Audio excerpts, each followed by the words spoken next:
Здраво и поздрав до сите, јас сум Никола Галевски, пастор на Евангелска црква Соукрафт. И денес сакам да продолжиме да зборуваме на темата на која што веќе зборуваме изминативе недели, а тоа е 5 нешта кои што прават мојата и твоја вера да расте. Зборувавме за практично поучување, потоа зборувавме за пријателства, пријатели кои што Бог ни ги дава во нашиот живот според неговото провидение, за да доживееме трансформација. Третото нешто за кое што ние денес ќе говориме и почнавме минатиот пат, се всушност личните духовни дисциплини. И овие лични духовни дисциплини се лични затоа што Бог не повикува јас и ти да ги практикуваме. Да не се шлепаме на нечија туѓа духовност, на нечии туѓи молитви само, иако е одлично кога се молиме едни за други. Денеска ќе зборуваме за постот, значи да не си мислиме, имам мојата баба пости и она пости за мене и јас немам потреба никош да направам во тој контекст. Денеска сакам да зборуваме за постот и денес во тој контекст сакам да си го поставиме прашањето што е пост, што не е пост и што Бог очекува од нас во време на пост, што ние треба да очекуваме од себе си и од Бога во време на пост. И ова го зборувам затоа што доаѓаат литургиските пости и заради тоа што многу често мене ќе ме прашаат: а вие протестантите дали постите? И еве, можеби ова видео е еден дел од одговорот на едно такво прашање, дали вие протестантите постите. Прво нешто што ќе кажам е следново: постот не е стриктно христијанска духовна дисциплина, постот е застапен во речиси сите религии во светот, застапен е во сите христијански цркви денес, така да и денес евангелско-протестантските христијани кои што се наоѓаат низ целиот свет, отприлика, и тоа ме прашуваат каде сте, каде ви има, значи речиси во секоја земја и отприлика 800 милиони има евангелски протестанти во светот, има ваква пракса на пост. И сакам денес да посветиме малку време околу тоа што е пост и што не е пост. Можеби е добро да почнеме со тоа што постот не е. Значи постот не е диета.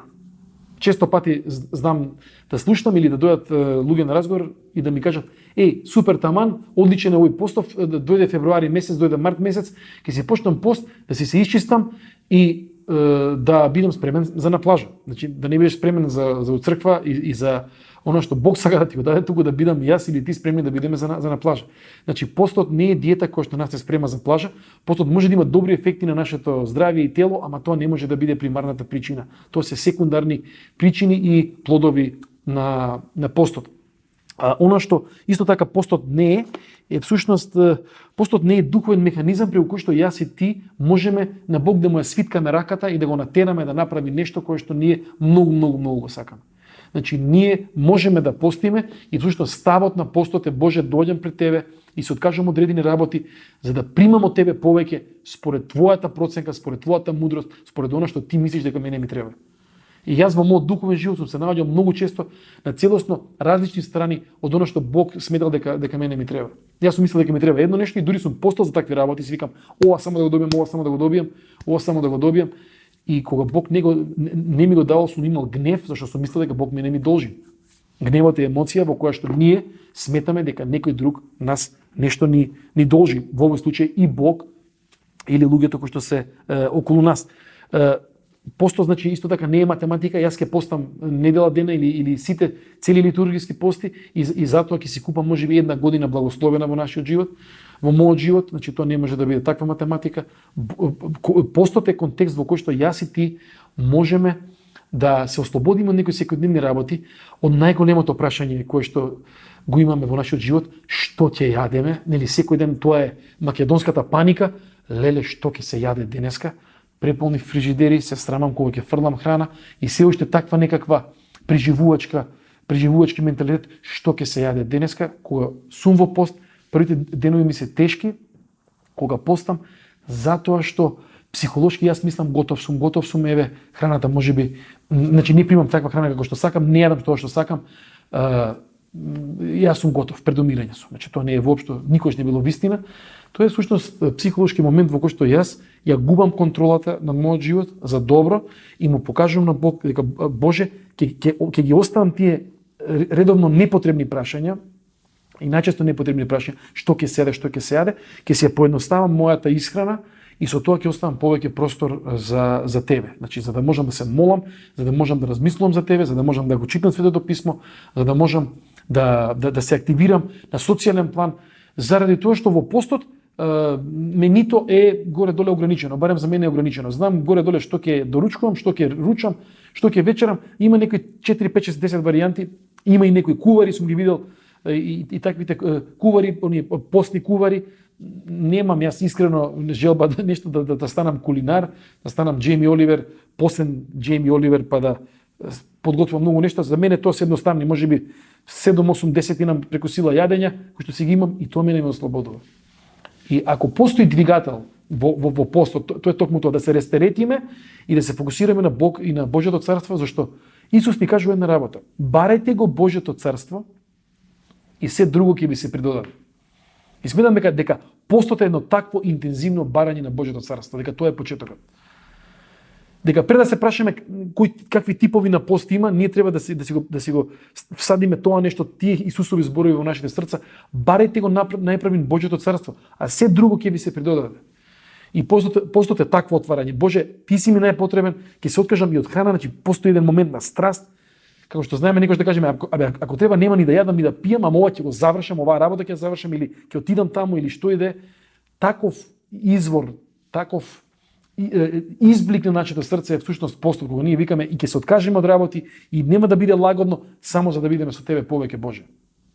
И од тука, од таквото срце, ние можеме да си го поставиме прашањето и всушност мислиме дека најчесто мене никој не ме прашува за оваа прва компонента кога ме прашуваат а како постите вие протестантите, туку ме прашуваат за оваа втора техничка компонента која што според мене е секундарна, значи важна е, ама е од секундарен карактер, во однос на покајничкото срце, во однос на оние нешта кои што како став треба да ги имаме во постот. Прво ќе кажам дека постот е присутен во целата Библија, значи од Адам и Ева, кога Бог им вели се ви е достапно, но од ова дрво нема да јадете, ни го дава Бог принципот на воздржување. Сметам дека е клучен принцип тогаш и клучен принцип сега, принцип на воздржување во оваа наша конзумеристичка цивилизација и култура, кога ние си мислиме дека повеќе работи прават повеќе среќа и отвараме шкаф со наши мајци и со гардероба. Ја лично имам проблем со мајци, ќе видиш таму, не знам, 15 мајци оставени или 20 мајци и си викам што ќе им правам. Значи, земање непотребно, невоздржан живот, се што ќе ми видат очите, сакам да го имам. И постот е всушност токму тоа, воздржување од такви секојдневни работи, за да примиме многу повеќе од Бога. Околу типот на пост ние во Стариот Завет го имаме пророкот Даниил. Пророкот Даниил е фасцинатна личност, ќе ви кажам зошто. Кога мислиме пророк, често пати си мислиме некоја долга коса, лошо, односно скромно облечен во пустини. Даниил беше првиот, како да кажам, министер во владата на Вавилон во негово време. Тој беше главен за финансии, можеме да го наречеме министер за финансии, значи цело Вавилонско царство, тој имаше таков еден момент. Значи, наши рамки дека духовноста е само за луѓе кои што ќе се можеби осамат или треба да избегаш од цивилизација за да бидеш духовен, значи тоа е едноставно Светото писмо таквиот став ни го побива. Даниил беше човек кој што беше многу зафатен со многу состаноци, со многу, не знам што имале во тоа време, каков тип на зумови и што се си праќале едни на други и документации и краткорочни, среднорочни, долгорочни планирања и во исто време човек кој што пости. Така започнува наративата за него. Вели Даниил се откажа на почетокот и во еден клучен момент на неговиот живот, кога бараше водство од Бог, Даниил вели се откажа од деликатеси, Даниил се откажа од одредени продукти, за да му покаже на Бог дека оваа молитва му е и текако значена, дека ова нешто го бара Бог да му го даде како одговор по неговата милост. И значи ете прв тип на пост, кога ние се откажуваме само од одреден тип на мирници. Некој ме прашува, а ако се откажам само од месо, и тоа е пост. Ако се откажам, не знам, само од млеко и млечни производи, и тоа е пост. На некои луѓе кои што прв пат постат во својот живот, често пати знам да им кажам едно нешто. Види што ти е некако најпри срце и од тоа пости. И луѓето ќе ми кажат, чоколадо. Викам, пости само од чоколадо. Ама ја не можам да постам од чоколадо. Викам, ја не можам да постам од млеко и млечни производи, тие се моја слабост, најголема во постот, ама тоа е идејата на постот. Значи да се воздржиме и да примиме од Бог она што тој сака да ни го даде. Значи еден тип на пост е воздржување само од одреден тип или одредена група на намерници. Второ нешто кое што го имаме во Библијата е всушност постот на самиот Исус Христос, постот кој што ни е опишан најдетално во Евангелието според Матеј во 4 глава.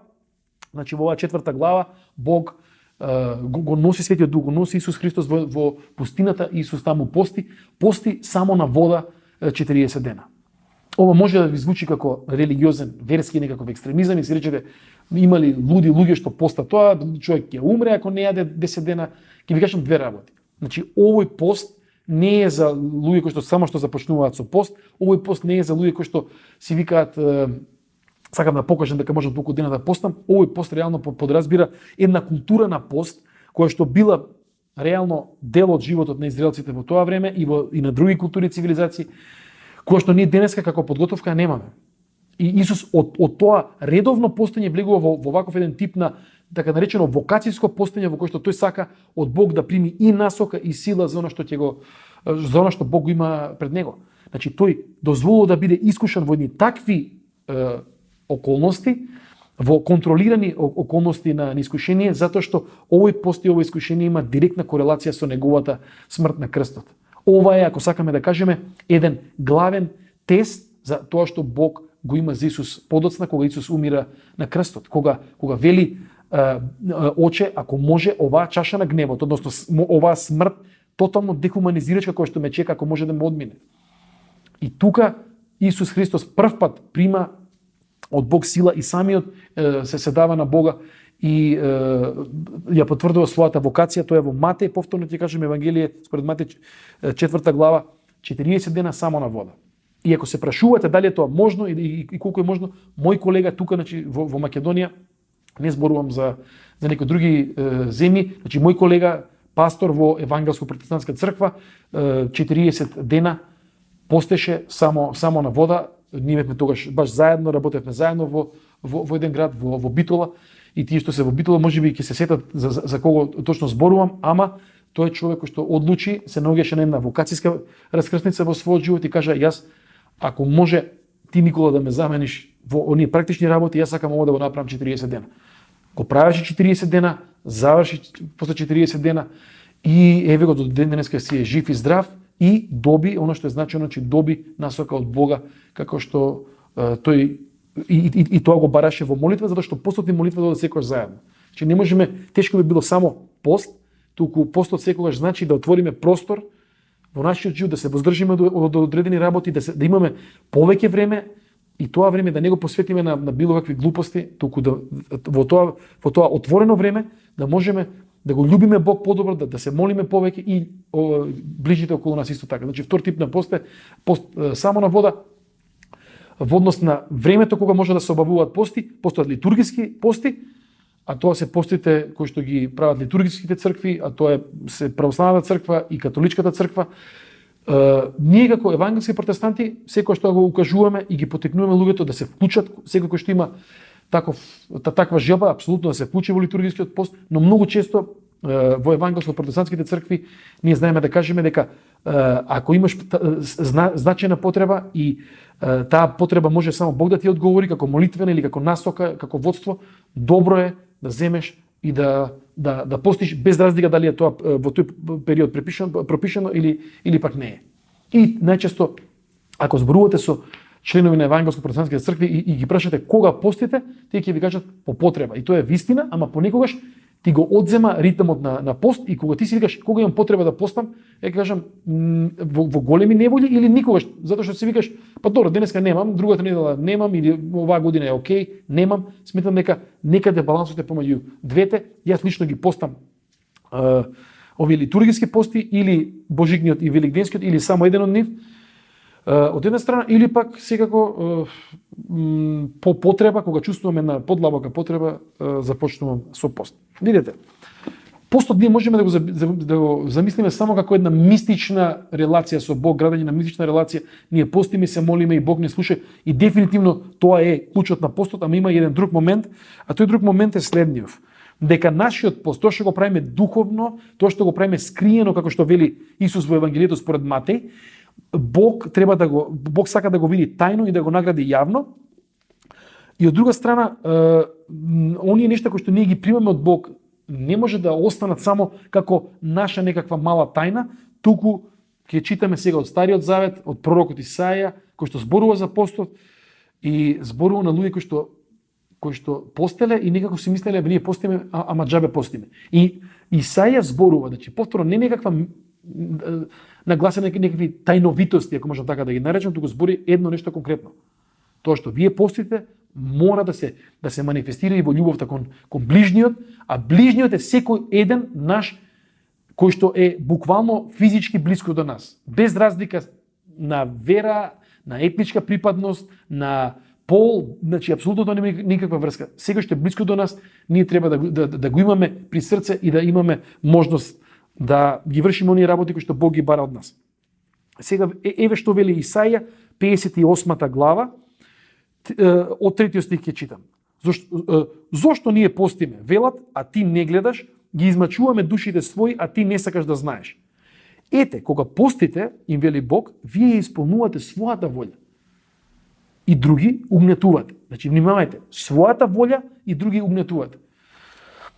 Ете, вие постите за караници, за расправи, за да се тепате, за да ги биете со рака сиромасите, со таков пост, каков што постите денес, гласот ваш нема да биде чуен во висините.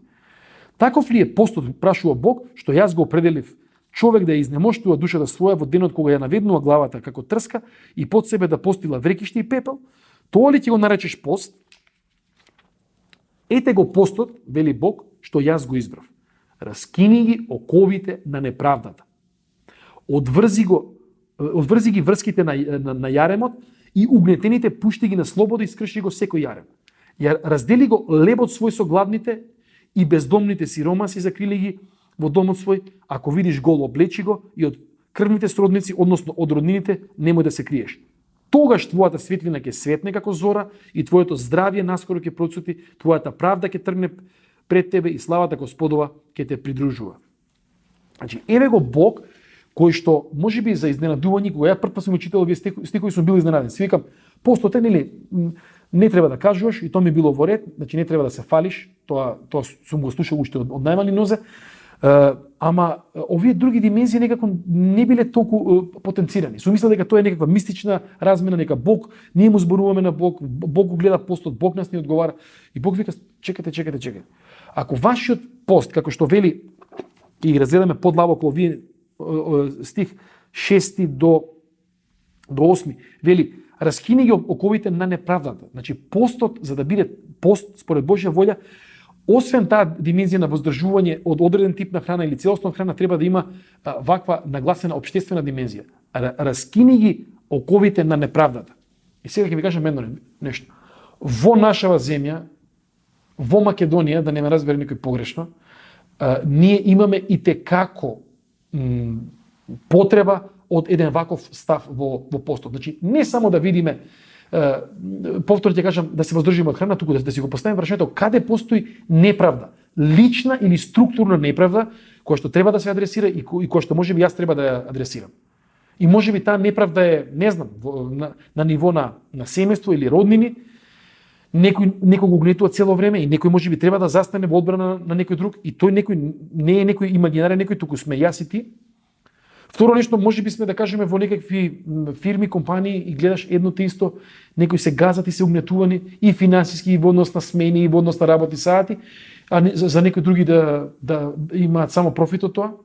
И можеби ти си тој кој што го читаш или денеска го гледаш овој текст и треба да изреагираш во една ваква следна ситуација.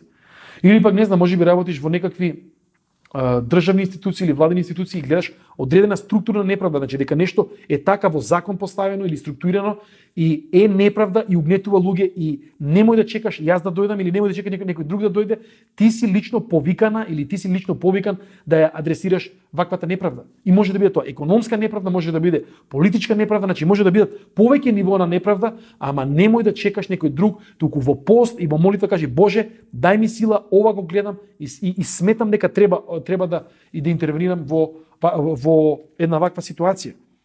Одврзи го, вели, јаремот, тоа е истото, и угнетените пушти ги на слобода. Скрши го секој јарем. Значи, сите, најди начини луѓето да бидат ослободени од опресија, да бидат ослободени од угнетување, да можат да бидат слободни и да доживеат процесот во своите животи.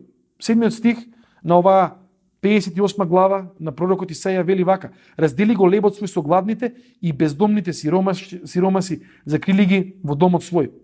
Ако видиш некој гол, облечи го и од своите роднини немој да се криеш.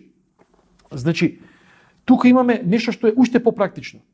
Како што ние сме безпомошни во однос на многу работи и сакаме Бог да ги чуе нашите молитви, така и ние треба да имаме очи за оние кои што се на маргината на маргините. Оние кои што се бездомници, оние кои што се можеби буквално голи и боси, затоа што немаат што да јадат, немаат кров над глава, немаат храна, и ние може да имаме начин да придонесеме. И знаете што? Лично имам едно правило. А тоа е следното: да направам за еден тоа што сакам да го направам за сите. Ќе го повторам ова. Значи, да направам за еден тоа што длабоко во себе посакам да го направам за сите. Зошто го имам ова правило? Затоа што многу често сум бил парализиран, си викам, не е само еден бездомник или не е само еден човек со потреби, не е само едно дете сирак, значи повеќе има многу нешта и ќе ме парализира, ќе речам, ќе паднам во замка дека ако не можам да решам се, не можам да решам барем нешто. И тоа е лага. Овој Божји повик е всушност поинаков повик. Тие помеѓу нас, тие од вас кои што сте во државни институции, сте дел од влада, сте дел од структури, сте дел од предпријатија. Вие имате таков повик од Бог да во постот влезете можеби во еден ваков тип на борба, кој што ќе значи ослободување. Можеби нема да имате вие решение за сите тие проблеми кои што се пред вас, ама мојата препорака, мислам дека е добра, мудра препорака. Фокусирате се на едно нешто и придонесете на еден човек. Фокусирате се можеби на еден закон или на некаков еден подзаконски акт, или пак фокусирате се на од сите бездомници на еден или на едно дете без родители, на еден човек кој што е денеска без кров над глава, и почнете од таму. Не знам како ќе ве води вас Бог понатаму, ама добро е да почнеме таму каде што сме и да го адресираме тоа што можеме да го адресираме. Тоа Бог го очекува од нас. И морам да кажам дека ова нешто е клучен доказ дека ние сме го разбрале постот. Постот кој што значи наша трансформација и пост во кој што сме јасите и соработници Божји на трансформацијата во светот кој што тој сака да ја види. И најдоброто нешто е всушност кога од нашето воздржување храна, од нашата молитва, од нашата интеракција со Светото писмо, од што е ова што го правиме сега, ако не интеракција со Библијата, од еден ваков текст да застанеме и да си го поставиме следното прашање. Каде денес јас можам да направам разлика? Во кој однос на структурално угнетување, неправда, корупција, каде можам да направам или да исправам неправда во однос на индивидуално угнетување, трпење на индивидуална неправда? И за таквото нешто, знаејќи дека сме слаби и знаејќи дека се тоа многу често исцрпувачки и комплицирани процеси, да бараме сила од Бога. И верувам дека тогаш, иако постои, да не бидам погрешно разбран, иако постои прогрес во нашиот духовен живот и понекогаш начините на кои што ние се воздржуваме од храна укажуваат на тоа отприлика до каде сме ние во нашиот духовен живот, но не е ексклузивно. Не значи дека ако некој земе и има пост на вода недела дена, дека тој леле готово завршил работа, туку тоа се начини на кои што ние верувам од длабоко во нас сме потикнати од Бог да ги практикуваме, ама тие нешта да ги поврземе со она што Бог ги поврзува. А тоа е со конкретната наша лична трансформација, да си го поставиме прашањето каде јас угнетувам, каде сум јас извор на зло, каде сум јас извор на неправда и каде можеби ние сме создале структури на неправда и да ги адресираме. И ќе завршам со ова. Таквиот постот кој што произлегува од разбирање дека ние имаме таква длабока потреба од Бог. Толку длабока што ние ќе се воздржиме од нешто за да примеме од Бога. И кога примаме, ние не го држиме само за себе, не си викаме, мој живот ми е окей или добар, мене ништо не ми е потребно. Кога таквиот живот го даваме како благослов, во смисол на трансформација на поединци и на контексти, таквиот пост со тие два две компоненти со акта контемплатива, со оно што значи примање од Бога внатре во нас самите, и акта актива, што значи активност која што произлегува од овој прв процес. Бог не може а да не го устиши.